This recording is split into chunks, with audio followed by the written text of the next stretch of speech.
Buenas tardes, profesora, compañeros. Nosotros vamos a exponer acerca del síntoma psicoanalítico, clínica y cultura. Este texto lo escribió Roberto Seituno en una de sus tesis en la Universidad de Chile. ¿Ya? Nuestro grupo está constituido por Bárbara González, por Diego Álvarez, Ignacio Euguín, Camila Ojeda y la que habla, Daniela Sánchez. Bueno, el texto principalmente hace un análisis sobre los trastornos limítrofes de la personalidad, en la cientificidad del psicoanálisis y en las consecuencias que conlleva una lectura praxis freudiana, cómo el freudianismo influye también dentro de dentro del psicoanálisis.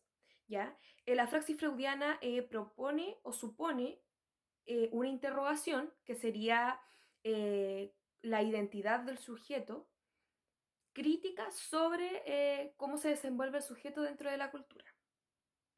Nosotros el texto lo dividimos en tres partes que consideramos que eran las más esenciales, que sería la historicidad de la clínica del psicoanálisis y del sujeto.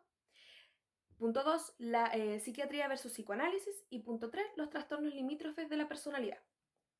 Yo les voy a hablar un poco acerca del punto 1, que sería la historicidad de la clínica, del psicoanálisis y del sujeto. Habla básicamente que tanto la psiquiatría como el psicoanálisis buscan encontrar respuesta y una solución a la búsqueda constante que tiene el sujeto acerca de su propia identidad. El psicoanálisis lo hace desde un punto de vista mucho más profundo, va mucho más allá de lo que es la medicina y la psiquiatría, ¿ya? Se sumerge bajo las exigencias también de la cultura. En cambio, la psiquiatría utiliza otros tipos de métodos más comprobables y más científicos, como sería a través de los dispositivos disciplinarios y normativos. A continuación, se va a exponer acerca de la psiquiatría versus el psicoanálisis.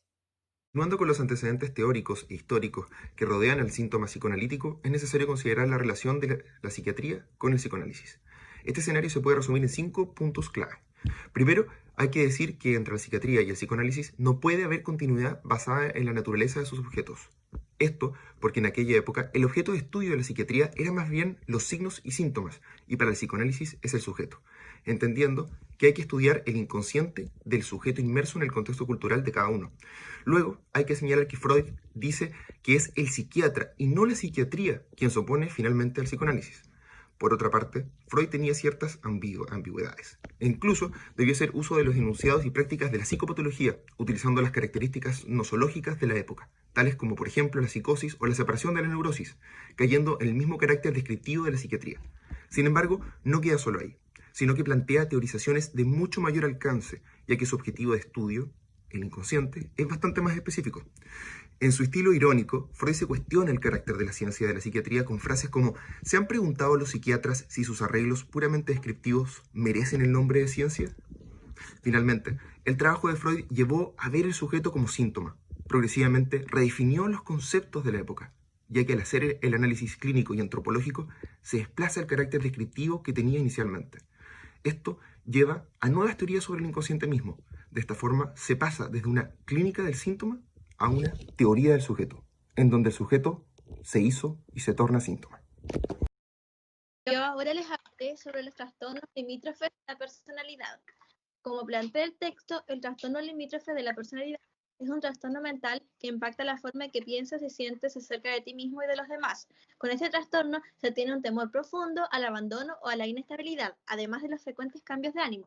El autor Kernenberg habla específicamente de la situación compleja que enfrentó este trastorno dentro de la modernidad media y de la modernidad en el campo clínico actual, debido a que el TLP es un trastorno que ha sido considerado durante mucho tiempo una entidad clínica confusa desde el punto de vista nosológico y difícil de tratar desde el punto de vista freudiano con respecto a la clínica de su época.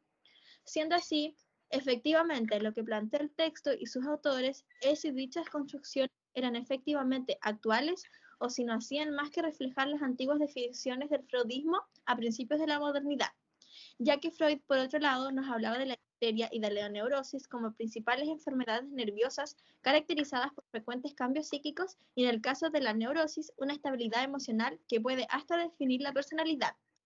Ahora las dejo con mi compañera Camila.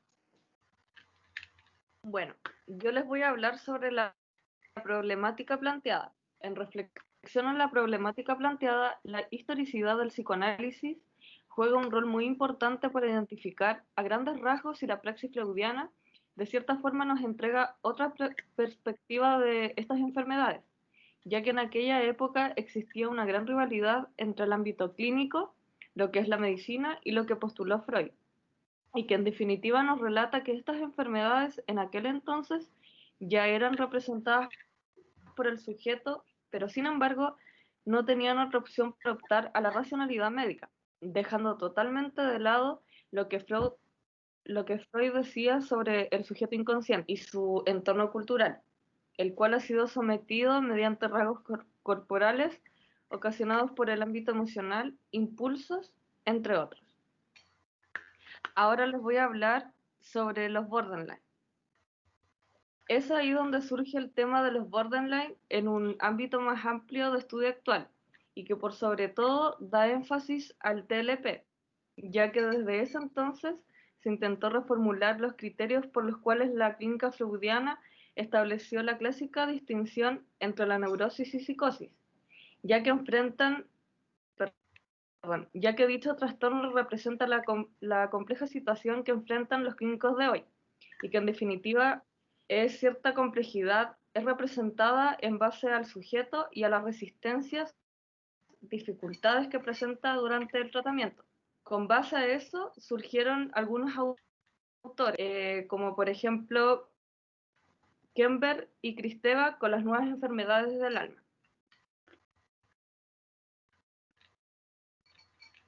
Bueno, para dar énfasis a lo que nos dice nuestra compañera Camila, explícitamente de la práctica psicoanalítica reciente que descubre los nuevos pacientes, más allá de las apariencias clásicas como era la histeria o la neurosis obsesiva, las heridas narcisistas y entre otros, muestran una particular dificultad de representación.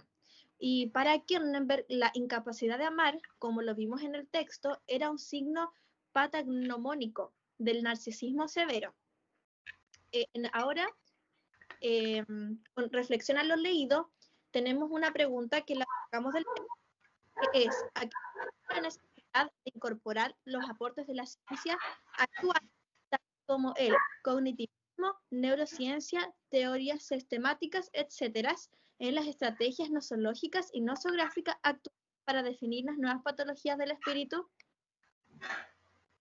Bueno, en definitiva, a nuestro parecer, la necesidad responde totalmente volteado a la importancia del sujeto dentro de la cultura, en seguir un tratamiento efectivo que presente una cura y un progreso, debido a que los aportes de la ciencia, bueno, de cierta forma entregan una evidencia específica, un síntoma y la identidad del problema, lo que vincula también la historicidad de la clínica, como lo pudimos ver anteriormente. Ahora lo dejo con mi compañero Diego. Bueno, les hablaré de la clínica y escritura o el psicoanálisis en la cultura, en donde existen debates sobre la historicidad de la clínica psiquiátrica que es correlativa a una discusión sobre el sujeto en la cultura y la función que desempeñan ahí las diferentes versiones de la disciplina psiquiátrica y o psicoanalítica. Desarrollando la discusión, podemos indicar que el texto discute los antecedentes teóricos e históricos de la psiquiatría y el psicoanálisis, señalando que estos se correlacionan en las condiciones de sus apariciones como discurso y discusión sobre el sujeto en la cultura. Además de enfatizar que el discurso freudiano tiene sus conceptos propios y el uso subjetivo que permiten dar a conocer una desconstrucción de la racionalidad psicopatológica adversa a las formaciones clínicas clásicas. En ética versus epistemología, aquí nos encontramos con una discusión que, al igual que la psiquiatría, busca demostrar y o separar el psicoanálisis de la clínica, ya que, como indicamos anteriormente, no hay nosografía para los casos abordados por el psicoanálisis. Esto abre a la clínica una interpelación epistemológica dirigida a la clínica psicoanalítica para ofrecer un marco interpretativo a la disciplina tomando en cuenta la relación con la cultura social cambiante y la imparcialidad al sujeto. Como respuesta a esto, se expone en el discurso freudiano que las virtudes de este son justamente el reconocimiento de las limitaciones que tienen. Esto incita a pensar en las alternativas clínicas para tratar a un paciente, ya que, como plantearía Lacan, el inconsciente no tiene nada preconceptual, o sea, es estructurado como discurso y teniendo como origen el lenguaje. Pese a esto, este carácter rígido del inconsciente como lenguaje no dificulta que el inconsciente sea revelado por el acto de singularidad en el acto teniendo en cuenta que éste permite la transferencia. Por último, decir que la praxis psicoanalítica nos puede visualizar la alineación del sujeto por medio del analista y el paciente, teniendo en función una separación de las dependencias de cada uno, para intentar ir más allá de ellos. Aunque este proceso no tiene garantía de efectividad, es por lo menos una oportunidad de experimentar clínicamente en base a las condiciones que nos brinda el psicoanálisis. Hacia una desmedicalización del análisis. Podríamos decir que como teoría práctica, el psicoanalista tiene el desafío de pensar en su entidad, y quizás pensar en el psicoanálisis en otra escena de la medicina sin desvirtuar ni desmerecer que este dio paso a usar una nueva lógica fuera de los márgenes puramente científicos para considerar la relevancia de la teoría crítica sobre el sujeto. Sobre la escritura y el tiempo, se puede sostener sobre el discurso freudiano que éste se pule en el tiempo y debe ajustarse a este, ya que esta práctica se adapta a las referencias simbólicas y culturales del sujeto teniendo en vista la subjetividad contemporánea que además contextualiza el efecto de la tragedia como antagonista de la ética psicoanalítica. Ahora seguirá mi compañera. Bueno, a modo de reflexión, no sé si puedes seguir la diapositiva.